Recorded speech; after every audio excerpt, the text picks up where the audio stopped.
Hey y'all, I am back with another video. Today I am going to be making high protein snack wraps. They're super perfect for meal prep, so I just had to share them with y'all. I'll be making 16 snack wraps total, so we're going to be eating them throughout the week, and this is definitely going to be a freezer friendly recipe. So make sure you're subscribed because I'll be making a homemade mayo and ranch for this recipe. This is the kind of recipe I like to give my clients to make hitting their goals feel a lot easier. If that's something that you're interested in, don't forget to look at the link below for more information on my coaching. We're going to start by making homemade mayo for the base of our ranch. I'll be using an immersion blender for this because it's quick and easy, but you can also use a whisk, but it's going to take a little bit more time.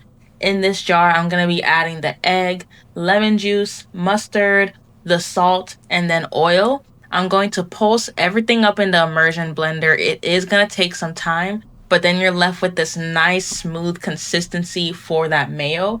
Using that same mayo, I'm going to measure out a portion for my sauce for the ranch. I'm going to measure out Greek yogurt, add all my herbs in there, and lemon juice for an extra kick. And then I'm just going to mix all that together till it's nice and smooth. I did add a little bit of salt to it, but now it's time to assemble our snack wraps. So I gone ahead and grabbed my tortilla. Then I layered 2 tablespoons of that nice homemade ranch. I drizzled some of that shredded lettuce, added my chicken tenders. I'm using Tyson chicken, which is 17 grams of protein per snack wrap. Then I wrapped it up and there you go. That's it, y'all. A high protein snack wrap that you can literally eat every single day. If you want more recipes like this to fit your goals, go ahead and check out the link in the description below for my one-on-one coaching. And don't forget to subscribe and like this video and let me know in the comments below if you're going to try this recipe. But thank you for watching and I'll see you guys in the next video.